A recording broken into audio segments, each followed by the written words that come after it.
프랜차이즈 하면서 망하는 사람도 있고 성공하는 사람도 있는데 그 둘의 차이가 뭘까? 생각해보면 사람에 따라서 가장 달라지는 건 맞아. 근데 우선은 어느 정도 망하지 않는 시스템을 프랜차이즈에서 제공을 해야지 그거를 발판으로 많은 수익을 내든 적은 수익을 내든 올라설 수 있는 기반을 다져주는 게 중요한데, 대부분의 프랜차이즈들은 인테리어비, 그리고 물건비, 그리고 상권 봐준다고 영업, 그리고 여기 이리저리 돈을 다 뜯어가면서 한 2억에서 3억 정도를 다 뜯어. 외식업이라는 게 맨 처음부터 잘 되는 경우는 거의 없거든. 이름이 알려지기까지 한 6개월에서 1년 정도는 자기가 자기 돈을 모아놓은 돈을 갖다가 직원들한테 월급도 줘야 되고 월세도 줘야 되고 다른 데도 다 줘야 돼. 근데 그 돈을 프랜차이즈에서 다 뜯어간 다음에 나중에 자 이제부터 시작이야 라고 해놓고 장사가 확 잘 되는 경우는 거의 없거든. 대부분 그렇게 해서 다 망하는 거예요. 요즘에는 프랜차이즈 하는 게 인테리어 하는 것도 대부분 자기가 정한 업장에서 하지 않게 만들고 그 마음대로 하셔도 된다라고 하면서 감리비를 받더라. 도면을 우리가 줄 테니까 이 도면을 사용하는데 감리비를 계속 주는 거야. 그러면 어차피 인테리어 하나 뭐 하나 그럼 똑같이 다 돈 들어가게. 프랜차이즈로 망하는 사람들이 많으니까 소상공인 보호한답시고 이래저래 법을 다 만들어 놓고 프랜차이즈들은 그거를 비껴 나갈 수 있는 법을 자꾸 또 찾아서 하는 거지. 인테리어 안 된다고 하니까 감리비 넣고 특제 소스로 만들어서 같이 넣어버리고, 그리고 빠져나갈 수 없게 계속 만드는 거야 그 브랜드. 그리고 2, 3년 지나면 브랜딩 리뉴얼 한다면서 간판비 또 뜯어가고 이런 식으로 어떻게 벌까만 생각하니까. 그리고 난 솔직히 얘기해서 프랜차이즈 하면서 가장 마음에 안 드는 건 로열티인데 3% 얼마 안 돼요 라고 얘기해. 근데 대부분 보면은 수익에 대비해서 매출의 3% 비교하면 거의 20%에서 30% 되거든. 자기가 일을 하지도 않았으면서도 불구하고 그 사람의 수익이 20-30%를 프랜차이즈라고 딱 가져가는 게, 매달 갖고 가는 게 난 너무나 불합리하다고 생각을 해. 그럼에도 불구하고 잘하는 사람은 많이 벌어. 하지만 로열티의 개념은 난 확실히 조정이 돼야 된다라고 생각을 하고, 그들이 고생해서 번 돈은 그들이 가져야 된다라고 생각하는 게 내 생각이고, 그리고 프랜차이즈를 하면서 망하는 사람이 대부분이고 대부분은 다 잘 되는데, 솔직히 프랜차이즈를 해서 잘하는 사람이나 자기 브랜드를 내서 잘하는 사람이나 거의 다 대동소이할 거라고 생각해. 맨 처음에 생기는 자영업에 관한 불안감 때문에 프랜차이즈를 대부분 선호하는 부분이 있는데, 솔직히 얘기해서 요즘에 MZ세대들은 프랜차이즈라고 해서 들어가진 않아. 자기가 검색을 해보고 자기가 다 알아보고, 이 매장이 꼭 프랜차이즈에서 들어가기보다는 이 메뉴가 먹고 싶어서 들어가는 거지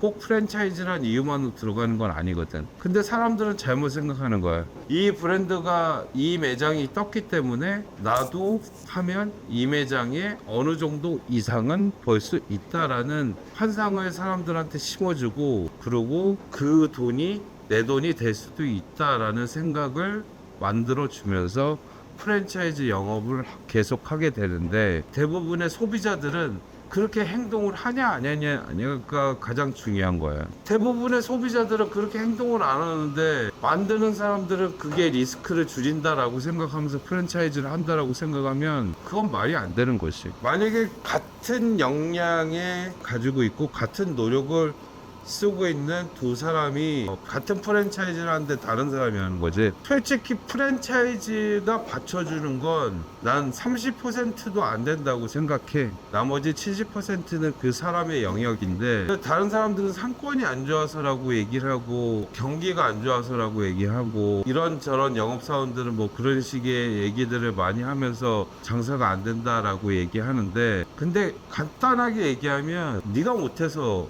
망하는 거예요. 잘하는 사람들은 뭐래 잘해. 이 얘기를 하는 게 되게 뜬금없어 보이고 되게 핑계 대는 것처럼 보이지만, 그럼 잘하는 매장에 가서 사장이 어떻게 움직이는지를 계속 한 번 하루 종일 유심히 봐봐. 그러면 그 매장이 잘 될 수밖에 없구나 하면서 깨닫고 나가게 될 거야. 그래서 교육이 굉장히 중요한 거야. 사람이 이게 위험이고 이게 잘못이고 이렇게 하면 안 된다라는 정확한 기준이 없어. 자영업에 수없이 많은 사람들이 자영업을 하는데 왜 이게 위험이고 이게 성공 포인트고 그거를 찝어내지도 못하면서 자기 나름대로 이거는 이래서 잘 되네 저건 저래서 잘 되네. 근데 대부분 가는 시간대 보면 점심시간대가 점심시간대 여기는 사람이 대박이야 대박집이야 라고 얘기하지만 그때 가는 게 아니라 브레이크 타임 때 3시나 5시에도 줄 서는데 그런 데를 가야지. 솔직히 얘기해서 그 주변에 100명의 회사원들이 있다고 쳐. 근데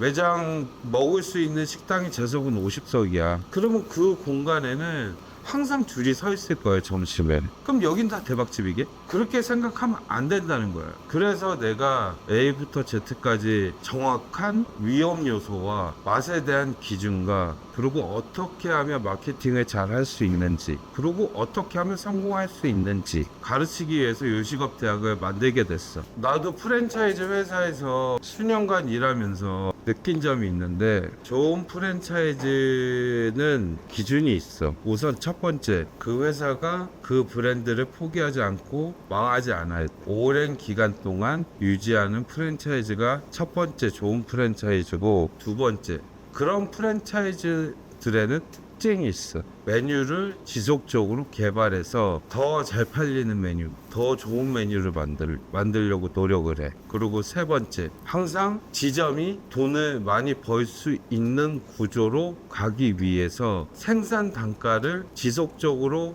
생각하고 배려하고 낮추려고 해. 이 세 가지가 되는 프랜차이즈는 좋은 프랜차이즈라고 생각하고, 만약에 예를 들어서 실명을 들어서 본죽 같은 프랜차이즈들도 좋은 프랜차이즈야.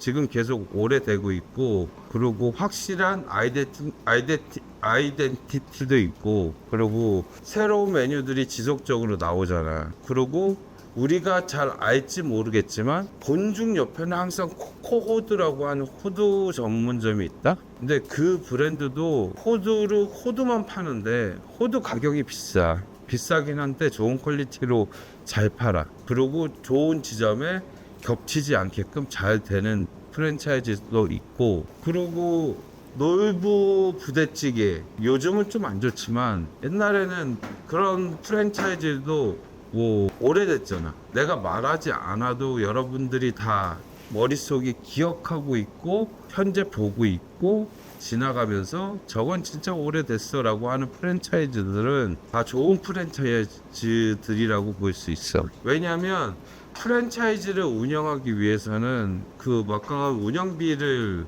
감당을 해야 되는데, 반대로 얘기하면 그만큼의 수익이 나니까 그걸 운영할 수 있다라는 얘기가 되는 거거든. 그렇기 때문에 지속 가능한 프랜차이즈로서 망하지 않는 30%의 요건을 채울 수 있다라고 생각을 해.